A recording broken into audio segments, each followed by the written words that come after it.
Aha, tak...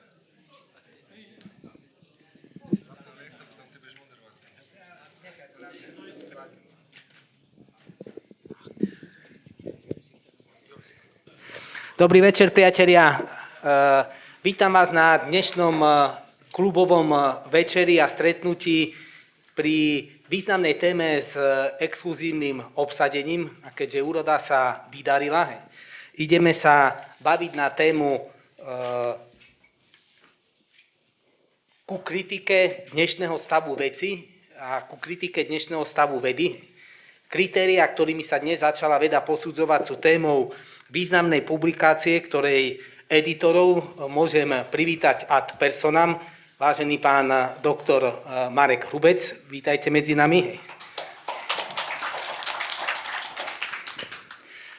Československý formát sa dnes menej nosí ako predtým, ale v tomto prípade to nie je pravda a som veľmi rád, že môžem medzi nami privítať druhého poradí, ale nie v last not least meaning, pána profesora Emila Višňovského, ktorý tému vedy a akademickej obce a spôsobu, ako funguje táto veda, systematicky sleduje už v poradí tretej svojej monografie na tú istú tému. Tie prvé dve vidíte na stole pred ním, ktorá bude vychádzať tiež vo vydavateľstve Veda. Som veľmi rád, že naše pozvanie prijal riaditeľ Filozofického ústavu, docent Richard Sťahel, ktorý urobí úvod k tejto knihe. A nakoniec som veľmi rád, že v osobe pánov Profanta a pánov Hrubeca sme získali skutočnú intelektuálnu silu, ktorá presvedčí o tom, prečo ste sem prišli a nebudete ľutovať. Takže dovolte v tejto chvíli... Spomenul som pána... Vidíte to? To je tá téma, keď pod lampou býva najväčšia tma. A ja som si dovolil v presvedčení, že hovorím pán Brabec, povedať pán Hrubecej. A ešte horšie fopa sa stalo, že som si dovolil neprivítať medzi nami predsedu klubu Nového slova, pána profesora Jožka Liseho, ktorý po menšom zranení v prvej línii frontu svojho vedeckého života sa dnes premiéruje v novej sile a v novej schopnosti hýbať sa v tomto mizernom svete a bude dnes uzatvárať dnešný panel. Takže toľko k tomuto úvodnému slovu. Vidíte, milica je ľudské a tam, kde začína omyl, začína sloboda myslenia, takže poďme na to, ctené plénum. Pán docent Sťahel, pán riaditeľ, nech sa páči. Ďakujem. Ja sa teda postavím, aby na mňa bolo lepšie vidieť. V prvom rade ďakujem profesorovi Muranskému za to, že nás uviedol a takisto ďakujem možnosti stretnúť sa v týchto priestoroch a dá sa povedať, že aj širšej verejnosti predstaviť dve knihy, respektíve slovensko-českú a anglickú verziu knihy, o ktorej tu dneska bude predovšetkým reč. Knihy, ktorá je zameraná na reflexiu súčasného stavu vedy, metód, postupov, ktoré sa v súčasnej vede používajú, respektíve ktoré sú aplikované na súčasnú vedu a ktoré teda vedú k situáciám, ktoré ťažko označovať za vedecké alebo dokonca za akademické alebo intelektuálne. Tá kniha je výsledkom spolupráce viacerých autorov zo Slovenska aj z Česka. Tá spolupráca sa vyvíja niekoľko rokov a táto téma takisto zrela niekoľko rokov.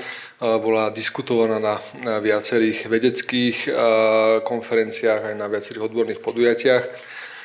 Čiže je to, by som povedal, dlhodobo brúsený diamant, čo teda ocenilo aj významné zahraničné vydavateľstvo, ktoré bolo ochotné tú knihu vydať a tým pádom aj sprístupniť o mnoho širšej čitateľskej obci, než je len tá slovensko-česká alebo československá, podľa toho, z ktorej strany sveta na to budeme pozerať.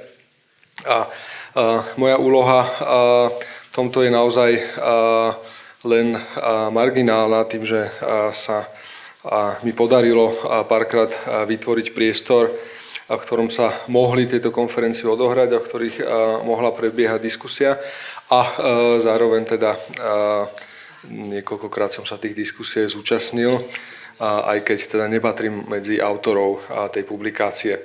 O to viac ma teší, že zostavovatelia profesor Višňovský a docent Hrubec sú tu dnes osobne a teda aj autori, ktorí už tu boli dneska predstavení.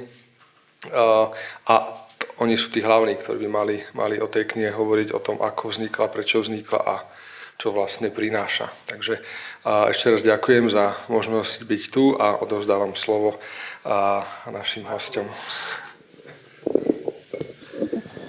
Dobrý večer. Nejprve děkuji za pozvání klubu Nového slova ASA, Martinovi Moravskému, tady Joškovi Lisému a dalším, kteří se na tom podíleli, za milý úvod Richarda Sťahela. A rád bych řekl, že jsem rád, že zase zde jsem a mohu vás po čase oslovit. Máme tady teda knihu, kterou nechám kolovat, Towards a New Research Era, Global Comparison of Research Distortions, a její slovensko-českou verzi k nové vědecké epoše, globální srovnání deformací vědy, přičemž první tedy vyšla v nakladatelství Brill, Leiden a Boston, a druhá zde v Bratislavě ve spolku slovenských spisovatelů. Takže je to jaksi v několika jazycích a rád bych nejprve začal vlastně takovou otázkou.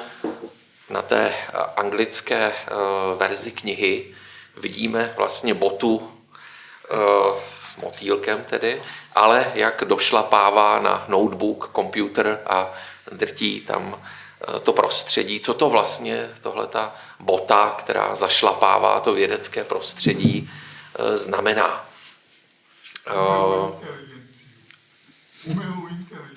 No, umělou možná ano, jakože to... Ale my jsme chtěli ukázat vlastně 3 druhy deformací poznání. Samozřejmě těch druhů je více, je to komplikovanější, ale když to shrnu, tak prvním je vlastně komercionalizace, že jaksi poznání je deformováno snahou o zisk v první řadě, já to více rozeberu za chvilku. Druhá je byrokratizace, že jsou určité procedury, které vlastně brání administrativně poznání. A třetí je ideologie, která předkládá určitá kritéria, která vlastně také omezují poznání. Ta kniha je o deformacích vědy a vzdělávání, nicméně je možné to vidět v širším rámci a také jsme o tom v širším rámci psali. Zejména já tedy ve své kapitole, kdy pojímám problematickou situaci poznání v rámci problematické situace ve společnosti a ekonomice a politice a poukazuji na to, že nějakého lepšího výsledku, změně v poznání, ve vědě, vzdělávání můžeme dosáhnout ve významné míře pouze tehdy, pokud přispějeme ke společenské změně a pokud se nám podaří vlastně proměnit ty společenské podmínky, které jsou vlastně, které byly dosud nepříznivé poznávání. Pojďme se teda nejprve ale podívat podrobněji na to, jak je vlastně poznání deformováno. My v té knize se věnujeme hlavně tedy poznávání ve vědě nebo vysokoškolském vzdělávání, ale má to svůj odraz i v jiných formách, v mediálním prostoru, v politice. Můžeme vidět, že zhruba od 80. let v západních společnostech začal být dáván větší a větší důraz na zisk privátních firem s nástupem neoliberalismu v Británii a v USA, což se pak rozšířilo do dalších zemí západních a po roce 90 i do střední a východní Evropy a do mnoha dalších zemí. A tento důraz na ziskovost privátních korporací nejprve vedl k rozsáhlým privatizacím a zájmu o, řekněme, hlavní oblasti ekonomiky a různé firmy. A teprve později se dostal na konci 90. let do oblasti vědy a vysokoškolského vzdělávání v nějaké silnější míře. To lze vidět i třeba na příkladu toho, že Margaret Thatcher v Británii usilovala o privatizaci různých firm, ale vlastně zpoplatnění školství na vysokých školách nastalo až na konci 90. let za Tonyho Blaira. Takže k nám to také postupně přicházelo do střední Evropy, do bývalých socialistických zemí v 90. letech, ale mnohé z toho až po roce 2000 a u nás třeba došlo v České republice k uzákonění těchto jevů až kolem roku 2006-2008 postupně a naštěstí mnohé z toho bylo potom odbouráno v roce 2020, ale protože to bylo období pandemie, tak vlastně to ani mnohí nespozorovali a jede to v těchto tendencích do posud dále a ještě se to zhoršilo. Tyto tendence neoliberální s důrazem na zisk se projevují v tom, že i právě věda a vzdělávání vysokoškolské je deformováno tím, že vědec či vysokoškolský pracovník se má stát takovým malým kapitalistou, malým podnikatelem, který schání peníze z grantů a usiluje o to, aby jeho články byly publikovány v časopisech, hlavně západních časopisů, které jsou na seznamu Web of Science do Scopus, amerických firm obchodovaných na newyorské burze a případně jinde.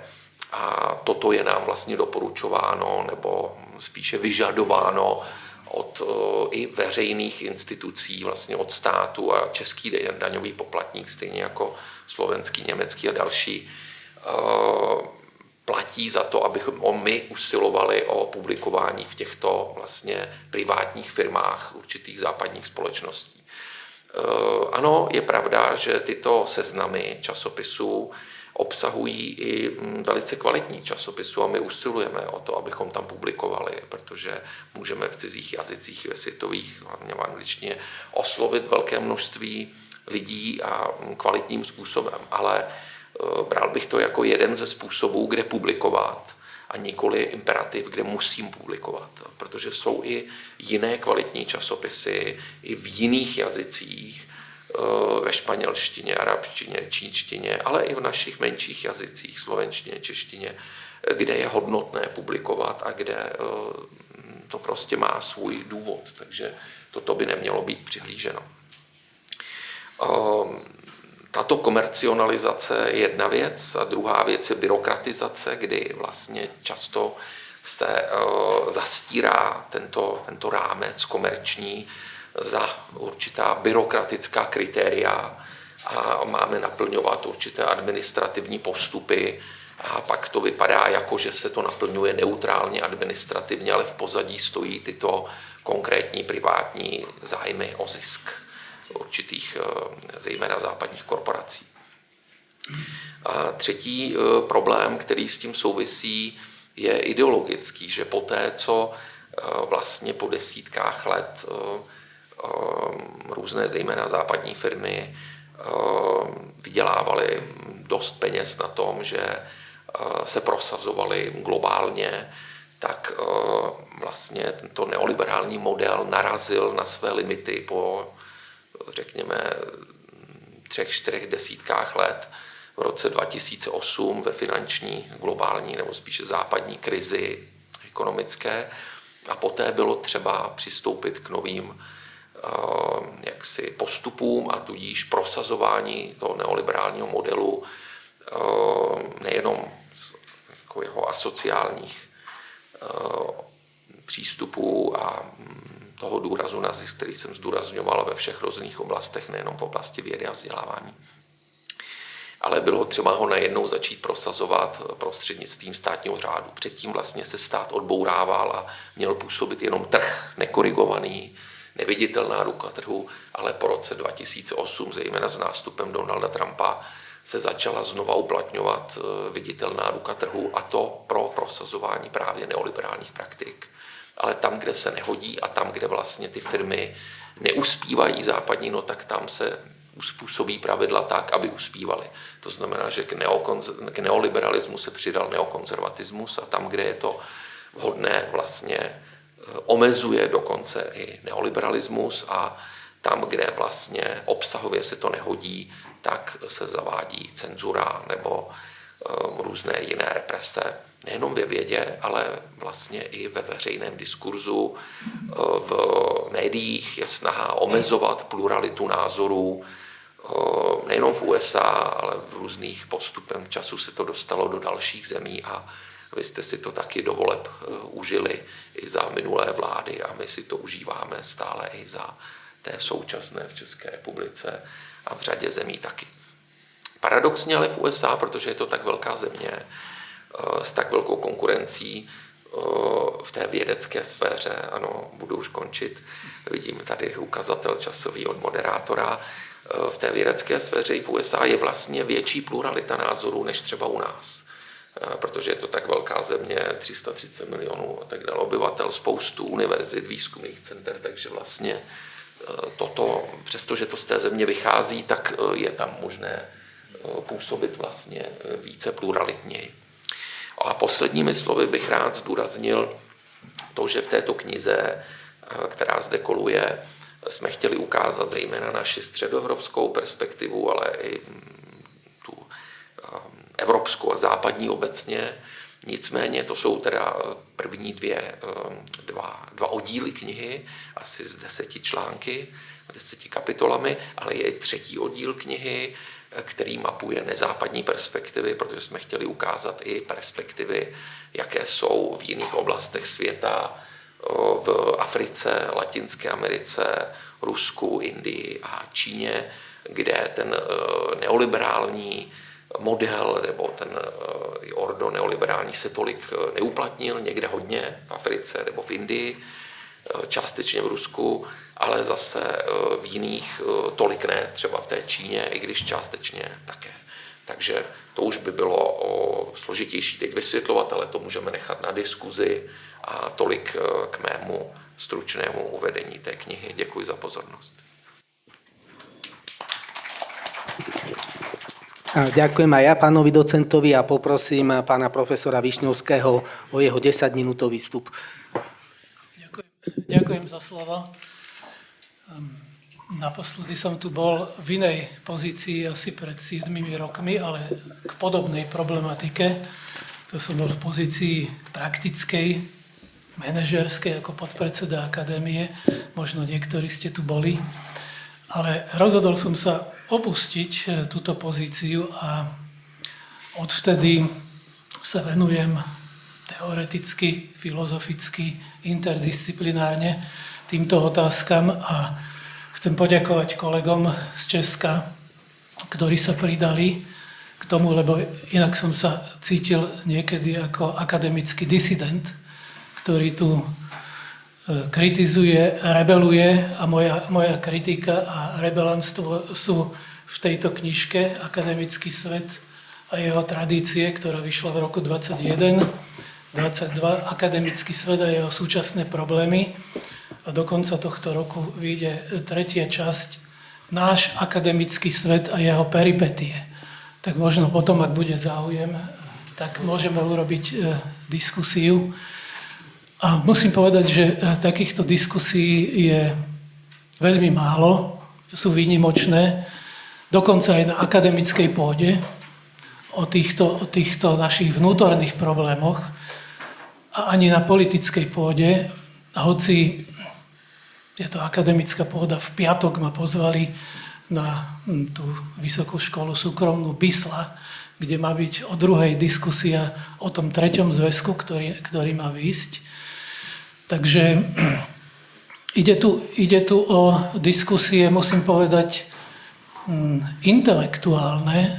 Ja poviem iba jednu myšlienku z tej kapitoly, ktorá je v knihe, o ktorej máme dnes diskutovať. Tá kapitola sa volá Imperative Creativity, pretože tak ako sa tomu venujem už niekoľko rokov a dospel som k tomu, že v tých diskusiách teoretických, aj politických, aj iných o otázke, čo je to vlastne akadémia, čo je to vlastne univerzita, čo je ich jadrom, podstatou. Je tu všelijaké vajatanie okolo toho, ale myslím, že je úplne jasné, že tým jadrom týchto inštitúcií je kreativita. Intelektuálna kreativita. Na ľavicovej pôde slovo intelektuál, intelektuáli, intelektuálny je tak kdesi úplne v pozadí a má to svoju tradíciu, je to, dokonca má to negatívny význam, ale ja poviem hneď keďže sme na politickej pôde, nie akademickej, ľavica musí podchytiť intelektuálnu sféru. Nemôže. Tá intelektuálna sféra je vlastne práca hlavy. Ľavica nemôže podchycovať iba prácu rúk. Všetká česť, práca rúk tu bola je, ale čím ďalej, tým viac bude potrebné rátať s tou prácou hlavy, čím viacej bude, a tak to bolo nakoniec aj v dejinách, že práca hlavy, Marx bol intelektuál na voľnej nohe a všetci tvorcovia koncepcií, filozofie, politiky boli na intelektuálnej výške. A keď si dáme dnes otázku, aká je intelektuálna kultúra na Slovensku, kto ju tvorí, ako do tej intelektuálnej kultúry prispievajú akademici, ktorí vždy boli a mali svoj podiel, svoje miesto v tom, tak aká bude odpoveď? Kto o to dbá? Čiže moja jediná myšlienka, ktorú chcem povedať na úvod diskusie, je, že musíme rozlišovať v tom akademickom svete, v akademickej sfére medzi inštitucionálnym rámcom a rozmerom a intelektuálnym rozmerom. Ten intelektuálny rozmer v akademických inštitúciách tvoria disciplíny. Vedecké, akademické disciplíny, odbory. A nerozlišuje sa to. My nereflektujeme dostatočne celých 30 rokov to, čo tu nastalo, aké zmeny. Preto sme tam, kde sme, preto je tu vajatanie. A ja poviem znovu priamo, že inštitúcia je prostriedok, intelektuálny rozvoj je cieľ. Inštitúcie majú slúžiť intelektuálnemu rozvoju. Teda pestovaniu a rozvoju, kultivovaniu tých akademických disciplín. Nie naopak. A to, k čomu došlo a dochádza postupne tých 30 rokov u nás, teda, lebo sme prevzali paradigmu zo sveta, tá paradigma je neoliberálna, je, že ten pomer a vzťah medzi inštitucionálnym a intelektuálnym alebo disciplinárnym, tým odborným, sa otočil. Inštitúcie majú slúžiť rozvoju akademických disciplín. A komu záleží najviac na rozvoji akademických disciplín? Samozrejme akademikom samotným, tí, ktorí robia, ktorí pracujú v tej disciplíne, akejkoľvek. Fyzike, chémii, psychológii. Ale inštitúcie to riadia tak, že dokonca bránia tým akademikom, a poviem zase rovno, tvorivo pracovať v tých svojich disciplínach. Dirigujú ich, diktujú a tak ďalej.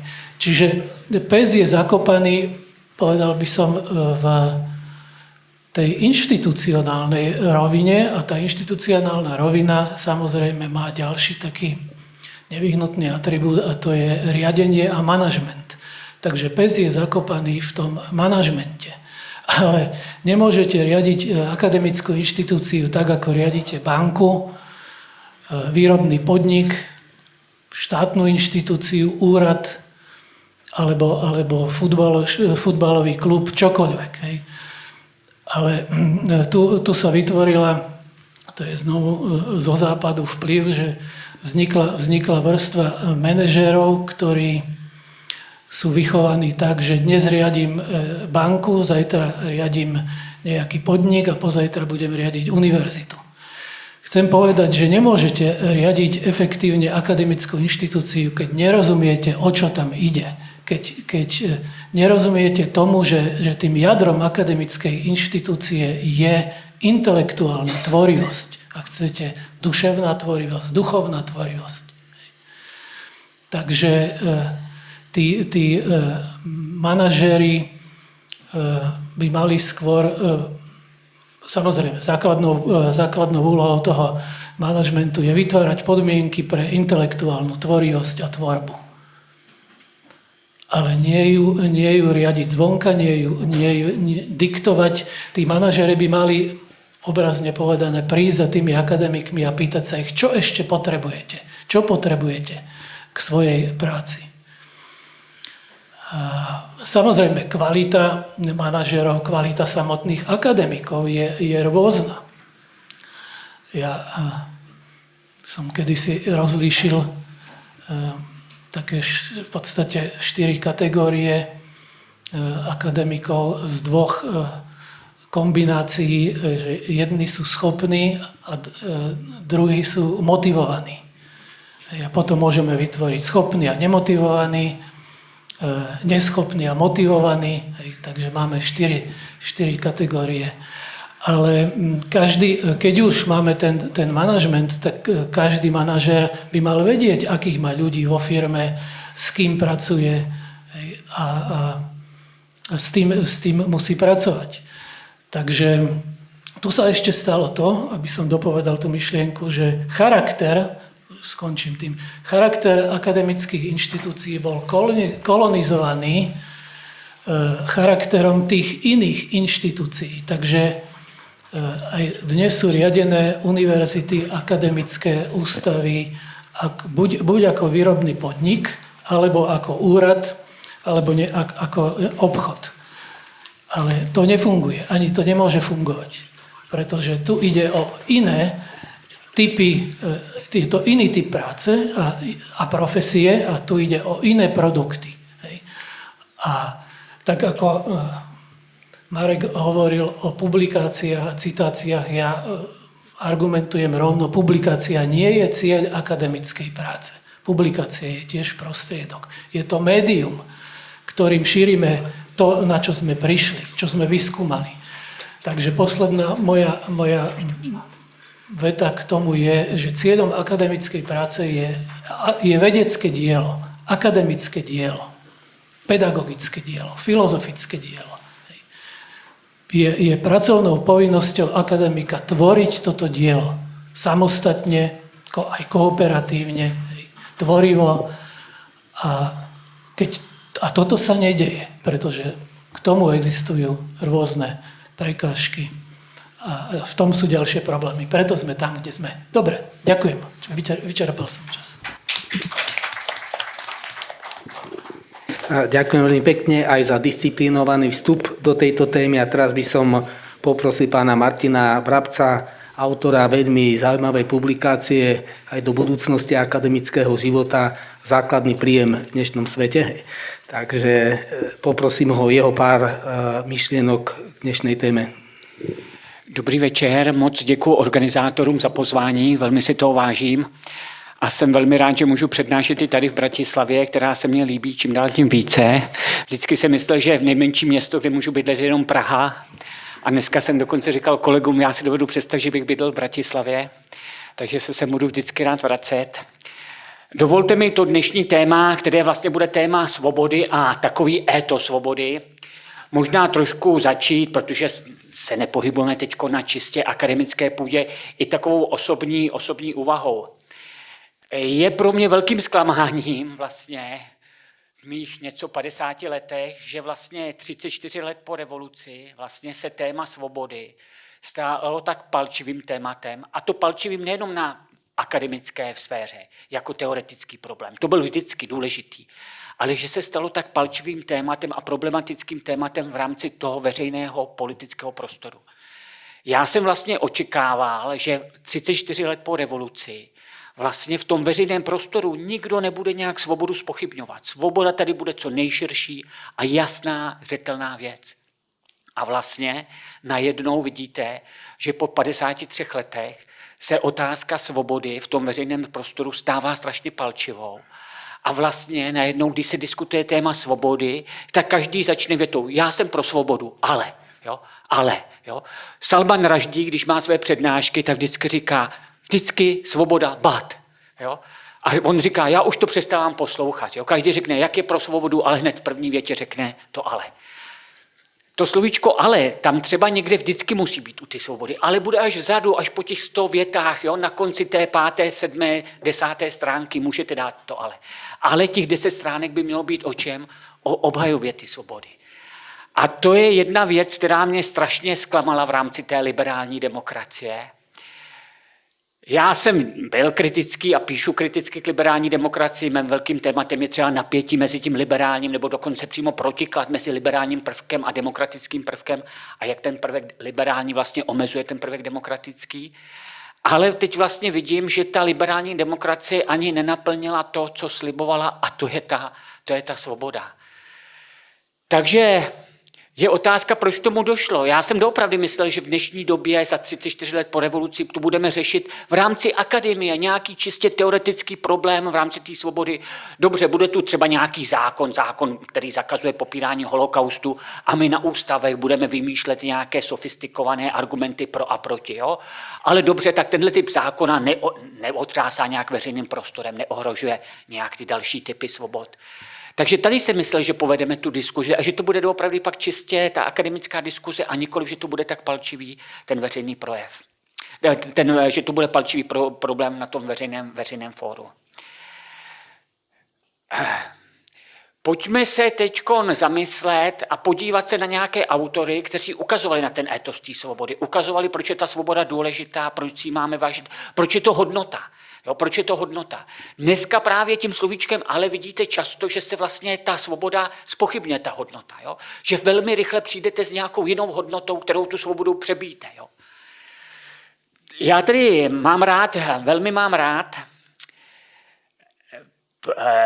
takový výrok nejvyššího soudce amerického soudu Olivera Wendella Holmese, který říká, všichni se rádi hlásí ke svobodě projevu a slova.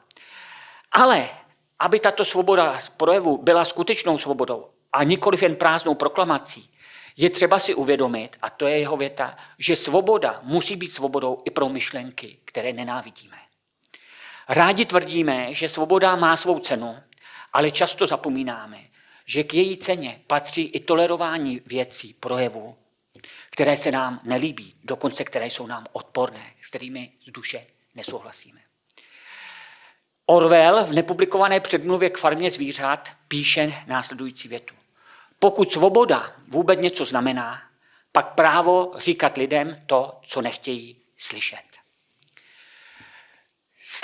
Slavnou obhajobu svobody slova, dneska často zapomínanou, ale já si ji snažím se studenty dokonce i na semináři rozbírat, je samozřejmě Millova kniha o svobodě, která je vlastně takovou klasickou obhajobou, velmi silnou, sofistikovanou i kultivovaně napsanou obhajobou svobody slova. Připomeňme si ve stručnosti ty 2 hlavní argumenty. Nebo ono jich je více, ale dobře, tak možná si řekneme 3, jak moderátor dovolí. První ten argument se týká argumentu pravdy. Orwell nám říká, když zakážeme menšinový názor, můžeme se připravit o pravdu. Nebo aspoň o zrnko pravdy. Jo? Takže když někoho zakážeme, tak se můžeme připravit o to, že v budoucnu zjistíme, že ten dotyčný měl pravdu, nebo že v něčem aspoň měl pravdu. Takže to je argument pro svobodu slova z hlediska pravdy. Dobře, řeknete si, no dobře, tak když dneska zakážeme lidem říkat, že země je placatá, tak přece se nepřipravíme o pravdu. Ne? V budoucnosti se nikdy nemůže ukázat, že země je kulatá. Že země je placatá. Mill má ještě pak ale druhý argument, dokonce ještě silnější a zajímavější, a ten říká, dobře, ale kdyby jsme zakázali druhý názor a ukázalo se, že ten druhý názor vůbec není pravdivý, tak přesto je ten druhý názor důležitý i pro nás, pro naše názory. Proč? Protože naše názory vystavuje kritice. A my tu kritiku pro naše názory potřebujeme, protože jinak se ty názory stanou dogmaty, zkostnatí. Vlastně je to pro nás, aby ti druzí měli svobodu slova, protože díky tomu ty naše názory budou vždycky vystaveny zpochybnění kritice a my budeme moci ty naše názory neustále vybrušovat, zlepšovat, více odůvodňovat. Jo. Takže ta svoboda slova tady vlastně je i pro nás, který víme, že ti druzí mají chybu v těch svých argumentacích, že se mýlí, ale my je chceme, aby jsme vylepšili svůj argument. Vidíte, že tady se vlastně klade důraz na svobodu slova z hlediska vlastně hledání pravdy, jo? Hledání pravdy, objevování pravdy. Hezky tuhle myšlenku pak shrnuje, a ta myšlenka už se mně líbila jako studentovi, Richard Rorty, který má hezkou větu, cituji. Postarejte se o svobodu a pravda se postará o sebe sama. Jo? Vidíte důraz na to, že jde o to svobodné myšlení, že svoboda tady vlastně předchází té pravdě. Všimněte si, dneska se velmi často v tom veřejném diskurzu objevuje, tady je pravda a ta svoboda musí ustoupit té pravdě. Protože my víme, kde je ta pravda a tudíž tu svobodu můžeme omezit ve jménu té pravdy, ne? Přeci jakou cenu má pak svoboda, když my víme, co je pravda, jo? Takže tu svobodu můžeme omezit, jo? Tenhle pohled Millův i samozřejmě Rortyho je úplně obrácený. Tyto argumenty, co jsem uvedl, ale Mill pak ještě stahuje na jednu důležitou věc a říká, toto hledání pravdy je důležité nejenom pro tu pravdu samotnou, ale i pro nás, pro rozvoj člověka jakožto osobnosti.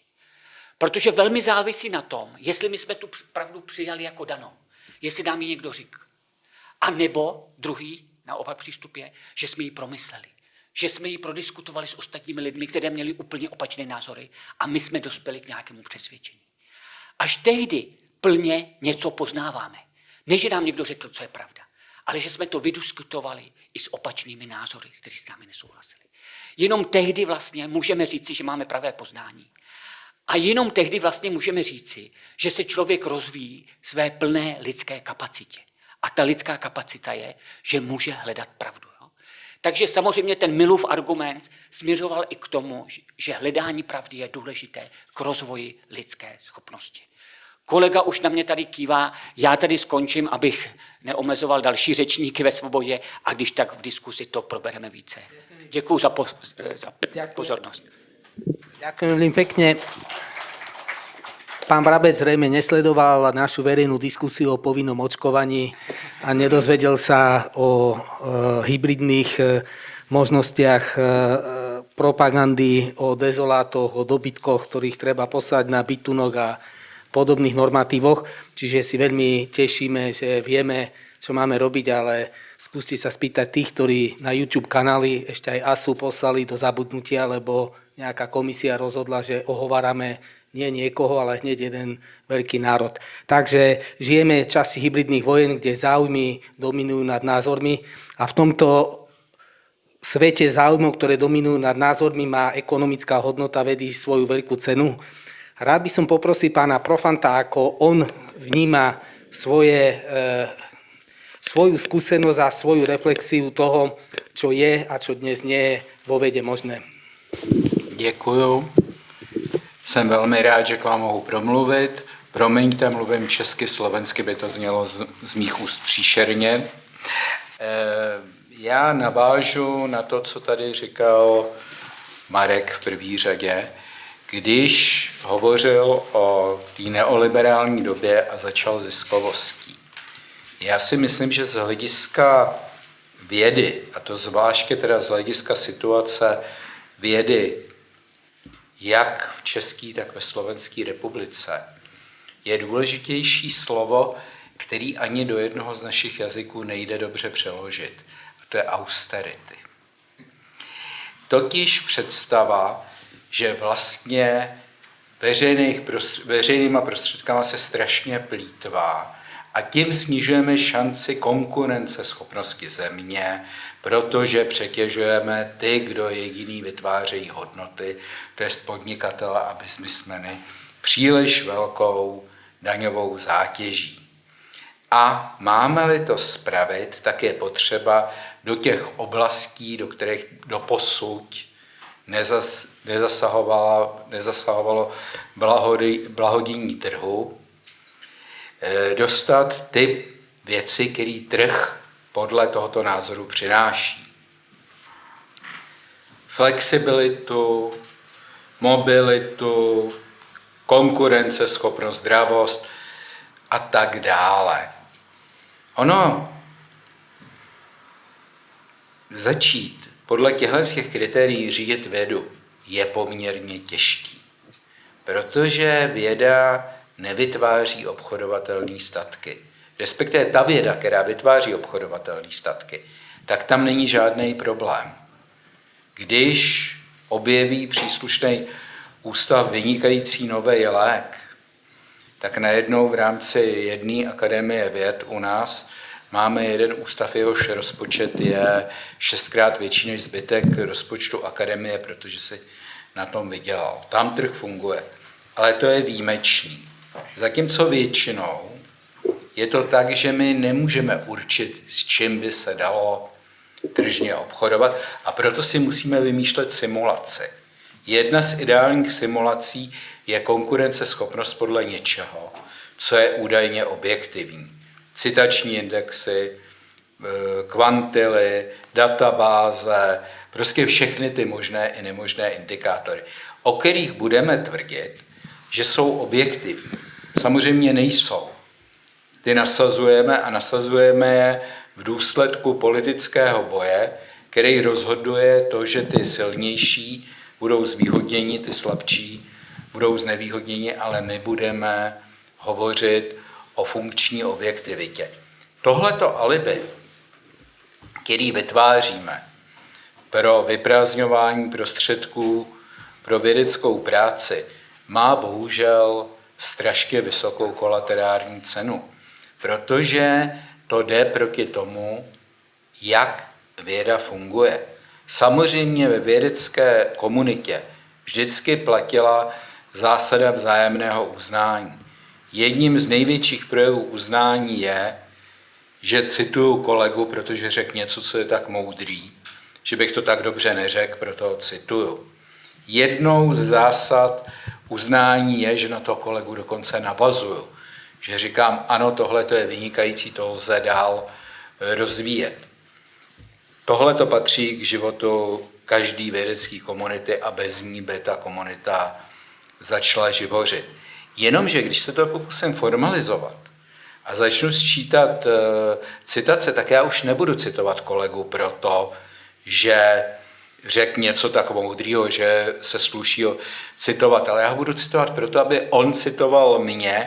Budou se vytvářet citační gangy, stejně tak se budou vytvářet struktury kolem jednotlivých edičních rad a tak dále, abych udržel pro někoho potlačil.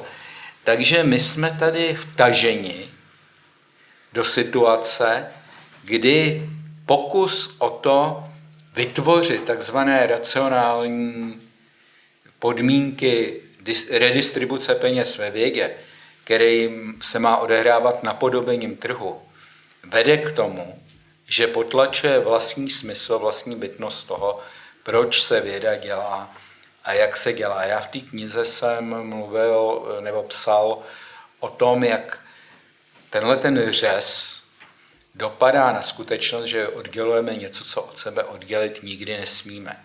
To je vědu a vzdělání. Protože když počítám citační indexy, tak mě nezajímá to, že dobrý profesor není jenom dobrý badatel, ale je to taky dobrý přednášející a že k tomu, abych já studentům sdělil něco rozumného, no tak to rozumný napřed musím vypádat, nebo tomu musím aspoň slušně porozumět, takže ta věda a vzdělání jsou tady neoddělitelný.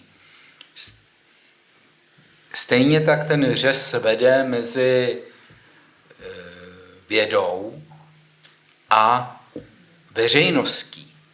Protože zase ten vědec musí produkovat citace, musí produkovat výsledky v takových a takových indexovaných časopisech a tak dále.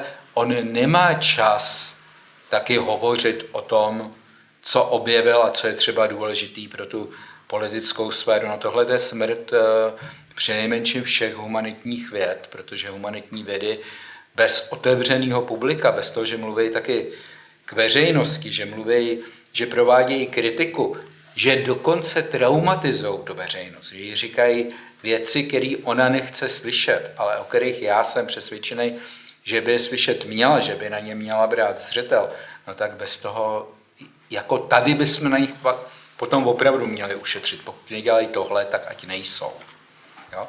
Ale přesto se ocitáme přesně v té situaci, že tohle to všechno jde škrtnout, jen když bude dostatečné množství dobrých výsledků.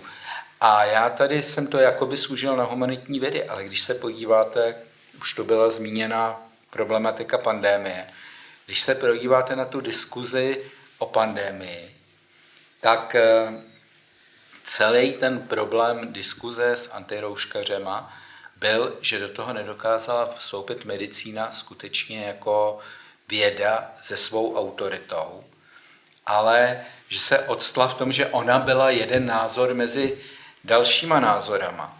Takže na jedné straně zabíjelo to, že lidi nerespektovali něco, co skutečně bylo potřeba, a na druhé straně se to prosazovalo způsobem, kde místo, abychom lidi přesvědčovali, to je jediný způsob, jak jim pomoct, tak jsme jim diktovali, protože ti, kdo měli přesvědčovat, tak to neuměli a odvykli si to už dělat a oni místo toho se opírali teda o hrubou moc, což zase nefunguje. Pak dochází k tomu porušení svobody slova, tak jako o tom tady mluvil Martin Brabec. Já vám děkuji za pozornost.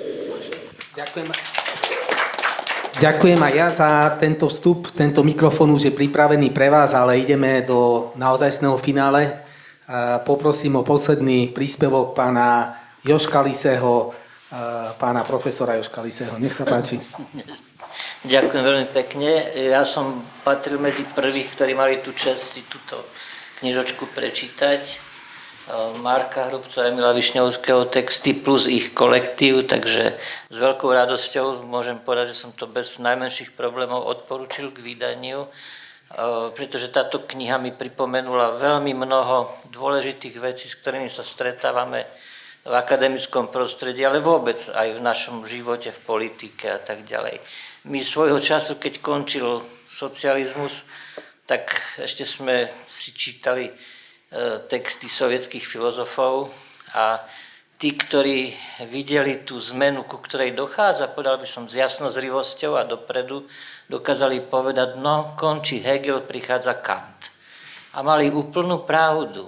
Ale tu treba povedať, že keď prichádza Kant, tak prichádza Kant aj so svojím proroctvom, že ľudstvo zbrane, ktoré doteraz vymyslelo, vyrobilo, ich vždy použilo. A to je proste moment a memento, ktoré si pravdepodobne budeme musieť permanentne pripomínať, pretože Kant zasa na druhej strane, čo urobil dobre, neveril v koniec dejín.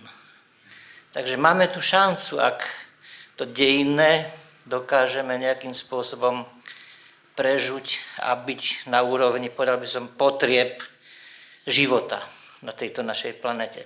Tá neoliberálna globalizácia tá priniesla katastrofu, pretože tie rozdiely v príjmoch, bohatstve,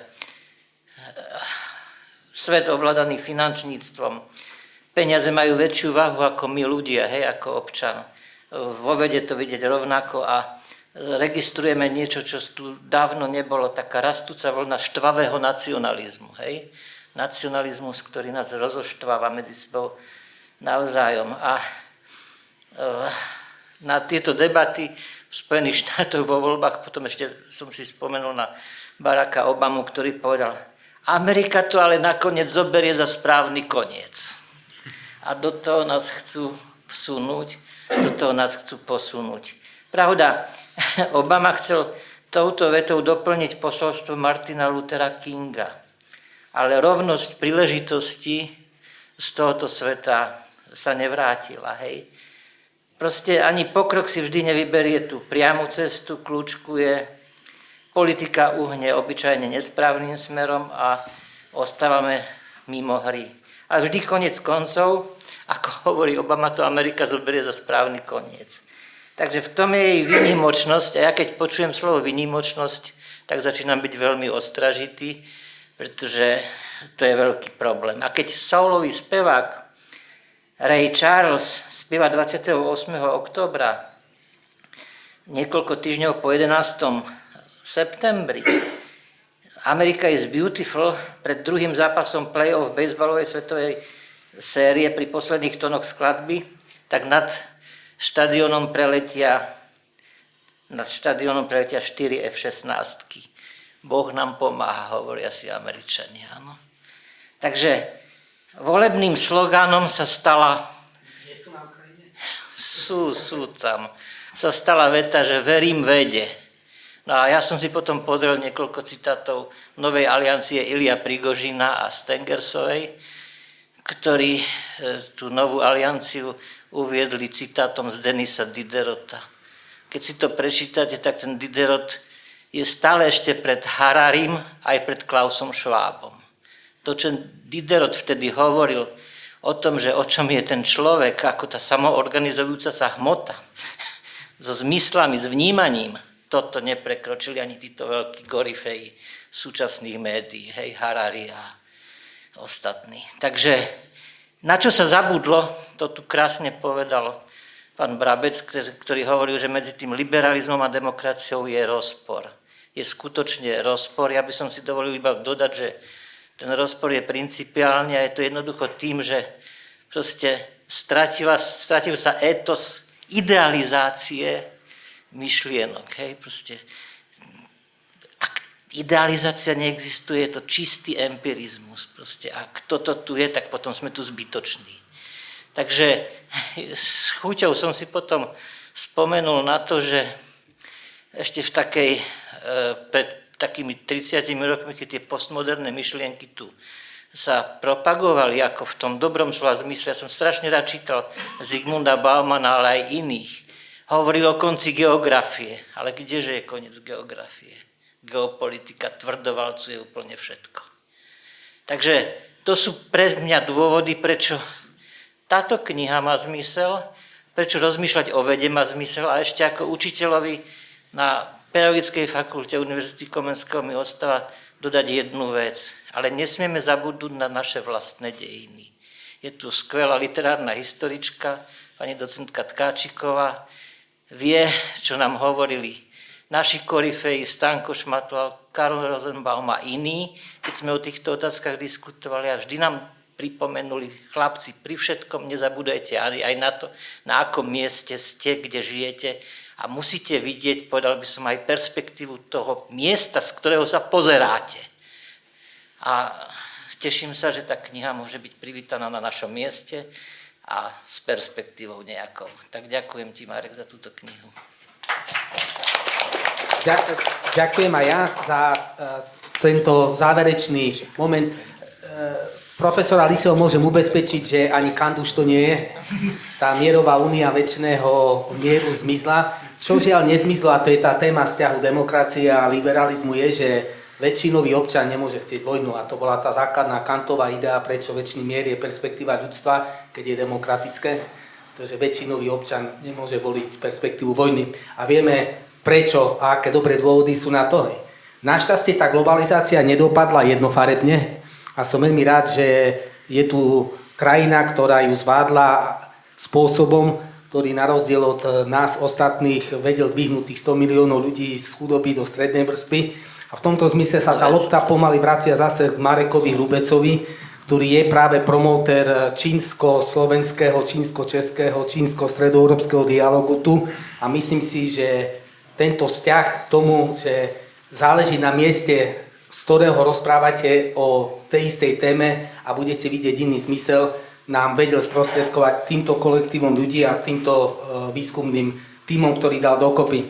v tomto zmysle dovolte uzavrieť túto oficiálnu časť a teraz, ako sa hovorí, sú vaši. Nech sa páči, otázky. Uvidíme, či vyhneme viacero, alebo či pôjdeme k otázke po otázke. Náš cenný host, pani doktorka Čarnogurská, ktorá sa mi v 83 rokoch priznala, že nie je ešte doktor vied, ale že už je to jedno. Ale priniesla knihu, ktorá hovorí o tom, že veda nekončí pri doktorátoch a nezačína ani nekončí vo veku 40 rokov. Nech sa páči. Veľmi pozorne som vás všetkých počúvala, ale tým, že som sa vytrhla z celej tej akademickej a dostala som sa k poznaniu, k čínskemu intelektuálnemu poznaniu spred 2300 rokov, ktorým tým mysliteľom išlo o to isté, nájsť pravdu, lebo na tej planéte, na ktorej žijeme, tá je stále tie procesy sú stále tie a my musíme pravdu nájsť o tomto bytí tu. A ja čím viacej som sa do tých myšlienok filozofa Xunzea, ktorý bol rektorom najslavnejšej, pred 2300 rokmi najslavnejšej akadémie, tzv. Akadémie Tisia v štáte Čchy. A boli to filozofi, ktorým to teda myslelo.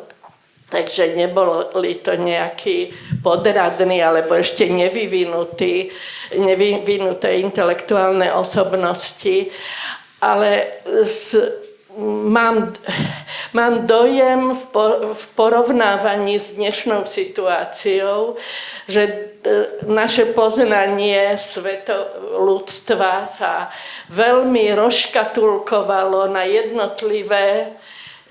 Všetko sú to perfektné analýzy, až neviem kam do hĺbky, ale vždycky je to analýza v tej jednej škatulke a chýba nám tá syntéza potom, lebo analýzy, aj keď dokážu geniálne objaviť všetko možné o všetkých zákutiach reality tohto sveta, ale pokiaľ sa nenájdú geniálne syntézy toho všetkého, tak tej pravde sa nedostaneme a žiadna sloboda nám nepomôže, pokiaľ tú syntézu nedokáže si ľudstvo alebo jej predstavitelia intelektuáli naozaj urobiť. Mne sa páčilo na Xunzeovi, tom rektorovi Akadémie Tisia, že prešiel všetkými oblastiami vedy poznania až v tej 26. eseji v rozhovore s veľkým duchom ľudstva, ktorý proste bol ateista, neveril v žiadneho manažera, ktorý by nám to tu všetko proste zabezpečoval, ale nakoniec došiel k zaujímavému poznaniu, že to ľudstvo, pokiaľ sa toho veľkého ducha, tak dokáže si definovať tú pravdu. No a my v 21. storočí by sme už mohli naozaj sa dostať na vrchol toho veľkého ducha ľudstva. Ale myslím si, že stále všetci ste krásne hovorili, ale mala som dojem, že sú to jednotlivé škatulky, ktoré proste tú syntézu stále neurobia. To nechcem hovoriť len o vás. Proste ľudstvo v 20. storočí. Takže... Chce niekto z vzácnych hostí zareagovať na túto vlastne kritickú výčitku? Snáď len krátko. Ďakujem, pani doktorka. Ste potvrdili to jadro, ktoré som len spomenul, intelektuálna tvorivosť, intelektuálna sloboda, lebo aj vysoké školy dnes na čo kladú dôraz? Na zamestnanosť, zamestnateľnosť. Hej. To je znovu ďalšia škatulka, úzky profil absolventa, ako keby cieľom vysokej školy znovu bolo iba vychovať nejakého experta pre jednu oblasť. A kto na to najviac dopláca, asi je naša oblasť humanitných disciplín a filozofia, pretože aj nás tlačia do týchto rámcov. Bol jeden klasik, ktorého určite poznáte, ktorý hovoril o fachidiotizme. Hej. Že ten intelektuálny rozvoj v dôsledku deľby práce, keď pôjde týmto smerom, aj dnes, keď v médiách vystupujú rôzni experti, tak povedia, ja som ten a ten, môj odbor je ten a ten, ja hovorím len za svoj odbor. Potom príde ďalší a povie, ja hovorím len za svoj odbor. Nie je tu takmer nikto, kto by hovoril z pozície širšej, všeobecnejšej, univerzálnejšej, nevodaj z pozície ľudstva. Hej, možno sú nejaké výnimky intelektuálne, sú aj vystupujú na internete, ktorým ide o to, čo ste naznačili. Hej, takže zakončím to tým, čo hovorím aj študentom, keď diskutujeme o súčasnom stave sveta, o kultúre, že namiesto pestovania intelektu tu pozorujeme čosi ako stupidizáciu ľudstva. Nech sa páči, proti stupidizácii ľudstva sú najlepšie dobre postavené kritické otázky. Já jestli můžu krátce reagovat, ještě děkujeme za ty komentáře. Já se domnívám, že vlastně nám tady přinášíte cenné interkulturní pozadí, interkulturní dialog s čínskou filozofií a nastavujete zrcadlo vlastně tomu našemu myšlení, což je důležité, abychom viděli jiné civilizace a nejenom tu naši perspektivu. Já se také pokouším k tomuto dialogu trochu přispět. Řekl bych, že vlastně touto knihou jsme mapovali naši partikulární situaci tady v Evropě a v západních zemích, ale právě i v intercivilizačním dialogu, v intersystémovém s jinými oblastmi ve světě, včetně Číny, Indie a tak dále, Afriky, v té knize. A něco se ukazuje vlastně společné. I v Číně staré, antické, bojovali proti určitým komerčním tlakům, které limitovaly poznání, ideologickým tlakům a byrokratickými. Tehdy to vlastně máme společné. Mohu říct takovou historickou komparací, když byl nějaký učenec tehdy na vrcholu, tak ne vždy, ale vy mě porozumíte, po dlouhé tisíce dějin to bylo tak, že to byl konfuciánský mandarín. A když byl umlčen mocí, no tak často to byl taoistický poustevník, který chytal ryby a meditoval někde na venkově v ústraní. A dnes vidíme, že již někteří z nás a naši kolegové nejsou ti, kteří byli také propuštěni z některých institucí nebo seklí jinak, tak už nejsou konfuciánští mandaríni, ale jsou momentálně rybáři někde u vody jako Laoci a meditují, ale to jim dává prostor a i nám, abychom právě ten partikularismus, o kterém jste se zmínila, překonali a aby i naše texty, některé z nich, některých z nás, byly čteny i za 2300 let, jako ten váš, co jste nám teď přinesla v překladu a komentáři. Děkuji. Nech sa páči, pán Pravec. Já budu jenom stručný. Já jsem se s touhle vlastně námitkou setkal jednou, když někdo říkal mě, dnešní vědec vlastně musí být vědec. Vědec není čtenář. Udělal tenhle rozdíl. Je rozdíl mezi vědcem a čtenářem. Čtenář je vlastně takový intelektuál, jo, který hodně čte z různých oblastí. Zatímco vědec dneska musí se zaměřit jenom na úzkou sféru a do té sféry strašně hluboko pronikat, aby mohl pak publikovat v těch prestižních časopisech. Jo. Takže on prostě dělá Habermase, jo, jenom Habermase, teorii demokracie u Habermase. Jo. A teď on rozebírá a diskutuje s těmi odborníky ve světě, že, kterého z celého světa je třeba jenom 10-20. A tam se... On nemá na to, aby četl třeba o antické demokracii, jo, a snažil se to dát do kontextu. To by ho zdržovalo. Nebo by mu řekli, ty jsi laik, ty přece neděláš tu antickou demokracii, tak jak to, že o tom píšeš, když to studuješ jenom rok, 2. Jo? Takže rozdíl mezi čtenářem, jakoby tím intelektuálem, který čte různé knížky, a vědcem. A dnešní vědec je ten, který se zaměřuje jenom na úzk. Ale možná třeba toho chceme po věcích moc. Jo? Kdo to dovede tu syntézu, to je pak ten genius. Jo? Ale vědec prostě je taky jenom člověk z masa a kostí. Jo? A chtít po něm, aby on provedl tu syntézu po každém věci, to možná na ně klademe velký nároky. No. Možná ještě jenom větu. Oni mnozí vědci také publikují v časopisech, které jsou jenom pro ně a ne pro čtenáře. Jo, taky hovoří se o tom, že některé časopisy jsou jako určené k tomu, aby měli věci kde publikovat, ale nejsou určené pro čtenáře. Jo, jako to je třeba rozlišit. A to souvisí s tím produktivismem a důrazem na komerci a tak dále. Že, no.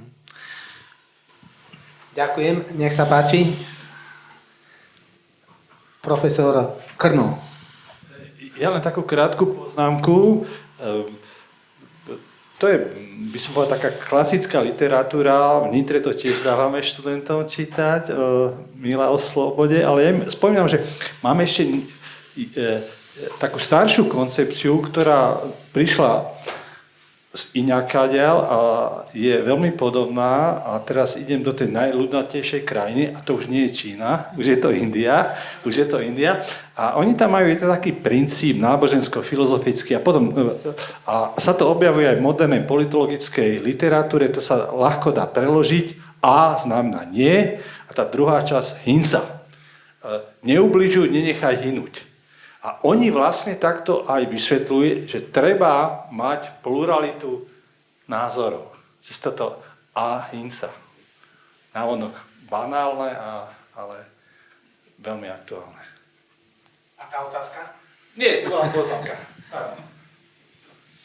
Ďakujeme za ďalší vstup do, a nebudem komentovať indickú situáciu radšej, do kastami rozdelených možností prieniku nie a nedaj zhynúť. Nech sa páči. Ja by som sa predsa spýtal pána riaditeľa Sťahra, ktorý zažíva akreditačný teror na vlastnej koži,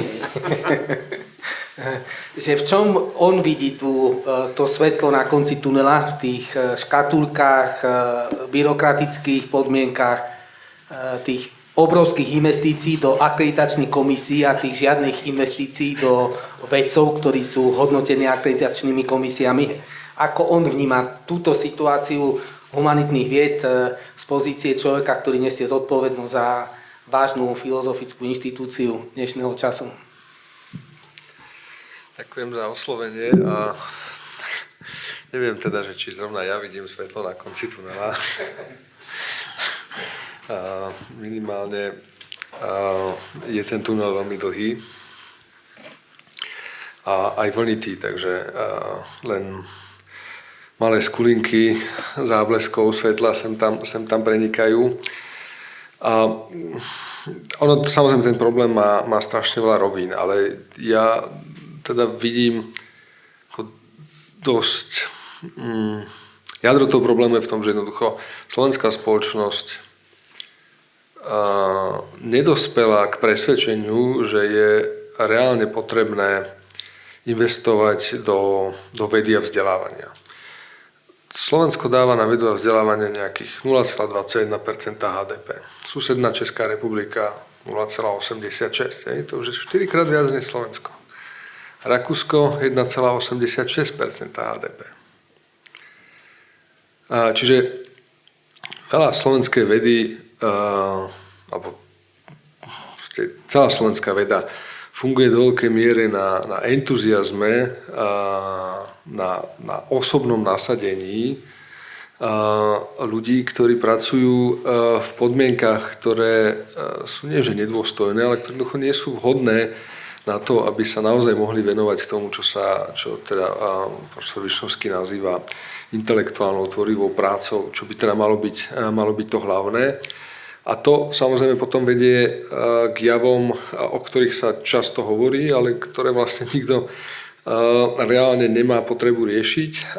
Dlhodobo zo Slovenska odchádza 10% najlepších absolventov stredných škôl. Ani neuvažujú o tom, že budú na Slovensku študovať.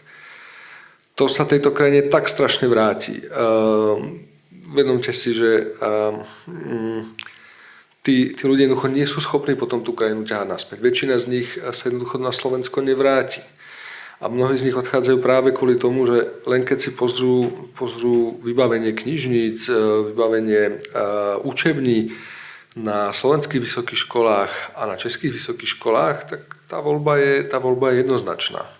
A jednoducho idú tam, kde je to lepšie. A tí, čo sú jazykov ešte lepšie vybavení, odchádzajú do Rakúska, do Nemecka, do Anglicka, do Spojených štátov amerických. A tam, keď si už vybudujú nejaké postavenie, tak ich proste nie je možné presvedčiť, aby sa vrátili na Slovensko, pretože nie len platové podmienky, ale celé to zázemie. Počnúť s budovami, počnúť s základným materiálnym vybavením a tak ďalej. Množstvom administratívnej práce a ďalších vecí, ktorým sú zaťažení slovenskí akademici a jednoducho oni povedia, že nie, nevrátime sa do takýchto podmienok.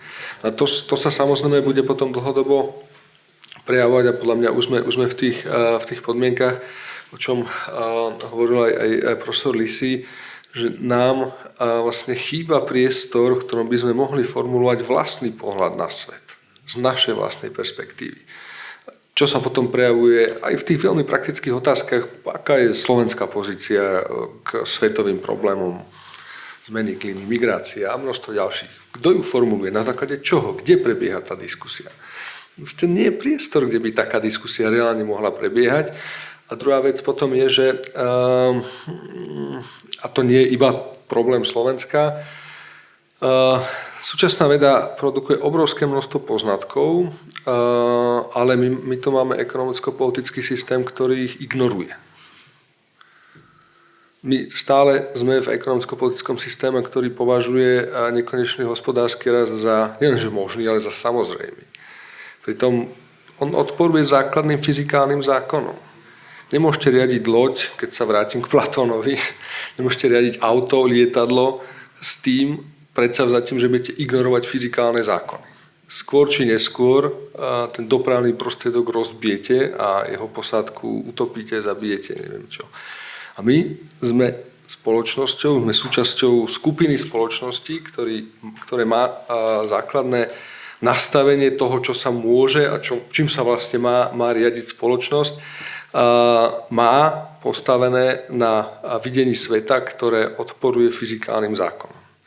Čiže keď sa vrátim na tú filozofickú úroveň, tak my máme tento obrovský problém, že aj s tými veľmi obmedzenými zdrojmi, ktoré slovenská veda má, dokáže produkovať relatívne zaujímavé poznatky a to, že sú zaujímavé, o tom svedčí práve to, že sme súčasťou mnohých medzinárodných projektov v spolupráci. Koniec koncov táto kniha je jednou z výsledkov takejto spolupráce, ale tá sféra, ktorá má vlastne čerpať z tých poznatkov, tá tie poznatky úplne ignoruje.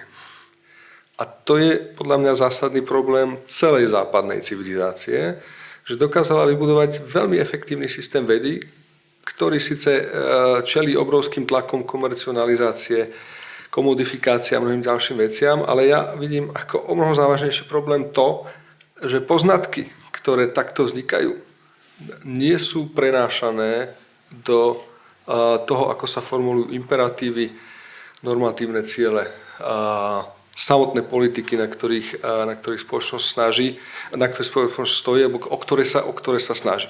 A keď sa toto deje dlhodobo, tak jednoducho skôr či neskôr nastane tá situácia, keď si jednoducho pilot lietadla povie, že pre neho fyzikálne zákony neplatia, tak to lietadlo veľmi zle skončí a jeho posádka asi viete tiež, ako dopadne.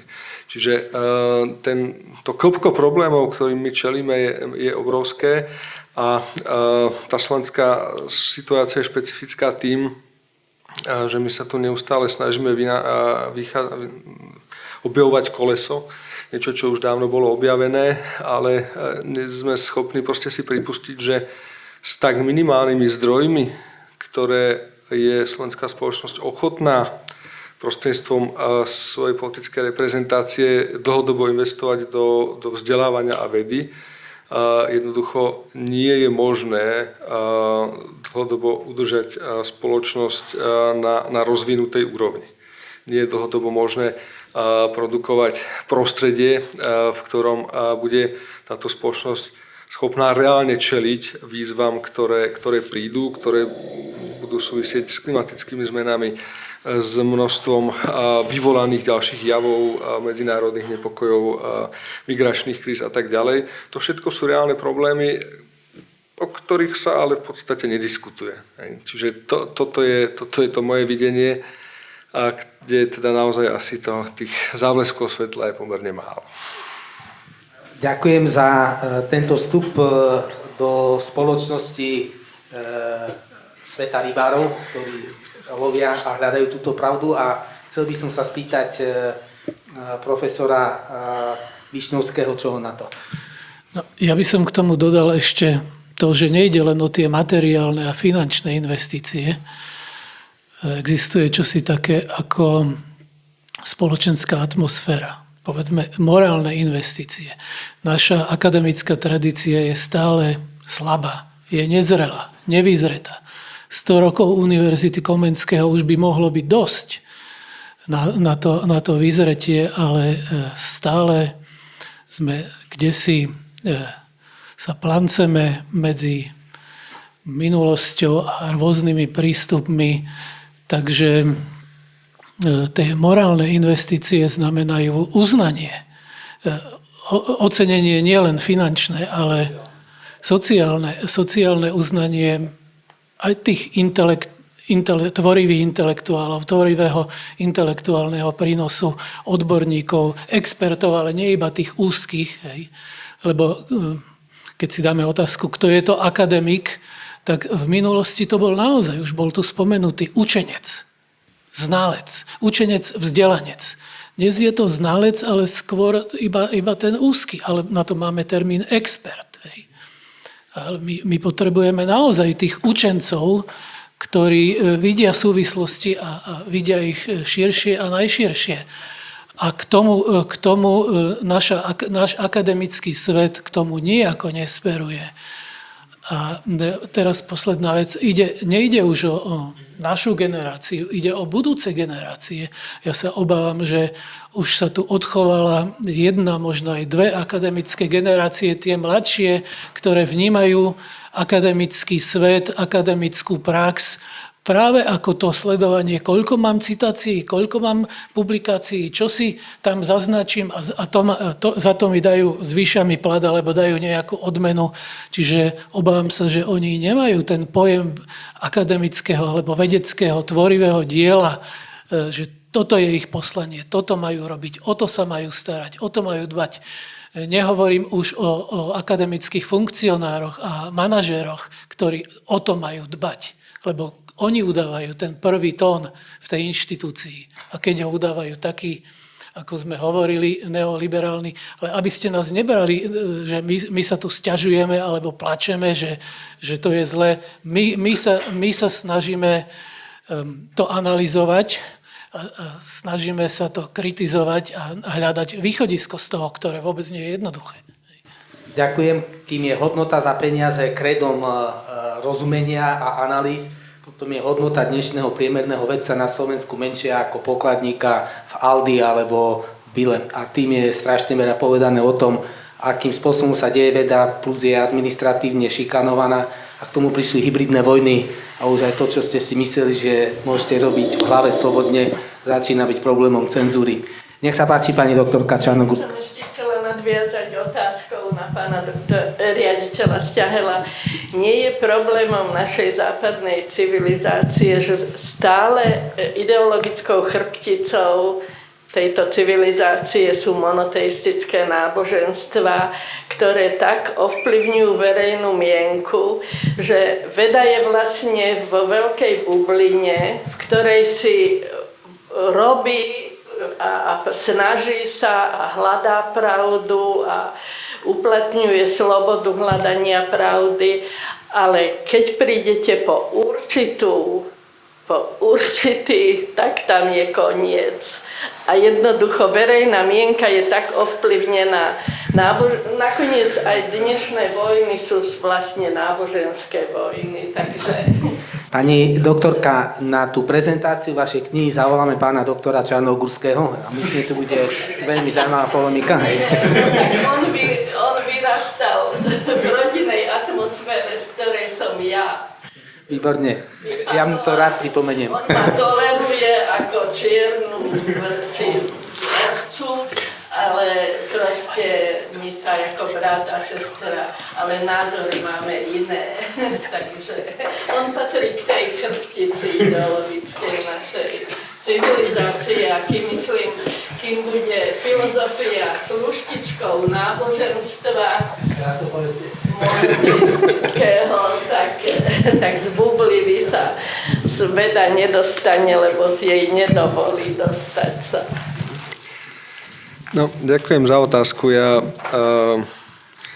Ja ten problém formulujem trochu inak, ale možno, že v podobných intenciách, ako ho vidíte vy. Ja skôr vidím problém v tom, že aj tie tzv. Západné alebo monoteistické náboženstva vychádzajú z ontológie, ktorá je substancialistická, ktorá hľadá to večné, nemenné, konečné. Ale to je práve to, čo vlastne odporuje tomu súčasnému obrazu sveta ako dynamickému procesu. A to je, nemyslím si, že je to iba otázka náboženstva, aj keď samozrejme značná časť populácie to vníma cez náboženstvo. Ja to vidím ako veľký problém, lebo naozaj k viacerým problémom súčasného sveta sa nedá pristúpiť z toho substanciálneho prístupu. Proste to nefunguje, respektíve explanácie sveta, ktoré sú založené na takomto predporozumení, nie sú schopné uchopiť tie procesy, ktoré ten súčasný svet menia tak zásadným spôsobom, že toto tradičné videnie sveta sa stáva obsolentným a pravdepodobne ja som v tomto skeptický. Nie som si celkom istý, či je západný svet schopný prekročiť ten rámec, ktorý je daný týmto základným videním sveta. Ja si jednu vec dovolím pripomenúť. Ja mám skôr pocit, že z tej pluralizácie, flexibilizácie, rozpúšťania všetkého tradičného sa stalo to najhoršie, najmenej tolerantné a najviac do seba zaľúbené náboženstvo, ktoré v mene plurality hodnôt, v mene tolerancie, v mene rôznosti všetkého zakazuje všetko ostatné, lebo je to monoteistické a nepatrí to do slušného klubu slušných ľudí. Čiže problém nie je v obsahu, problém je v spôsobe presadzovania a ten je technologizovaný a preto veľmi silne agresívny. Akým spôsobom sa šíri informácia a ako dokáže vylúčovať iné skupiny ľudí z toho, aby sa podielali na jej tvorbe. A to už je problém techniky a moci. Poprosím pána Alexandra Piekova o jeho vstup do témy. Ja by som začal otázkou. Tak dneska sme počuli veľmi zaujímavé a veľmi hodnotné analýzy. Pre mňa je to vždy také veľké obohatenie. Ale v konečnej fáze vždy tá analýza má taký kritický podtón, že je málo slobody, je málo peňazí, je málo takej snahy a iniciatívy po presadzovaní tých správnych hodnôt. Ale keď zoberieme v poslednom období, čo boli také dve veľké vlny, to bola covidová aféra, pandémia, ktorá tu bola. V dnešnej dobe, keď je to vojna, tak fakticky veľmi málo počujeme akademikov, ľudí z akademickej obce, ktorí by sa zasadzovali na základe analytických poznaní, ktoré sme tu počuli, o presadzovanie tých takých pravidel a takého diania, ktoré by tu tej spoločnosti pomohli sa oslobodiť od takého o takej tej davovosti a takej jednosmernosti. Všetci vieme, že počas pandémie všetci tí, ktorí mali taký trošku iný názor, ktorí si možno mysleli, že to rúško není spasením, ani tá vakcína není spasením, všetci boli veľmi silno a veľmi tvrdo odsúdení.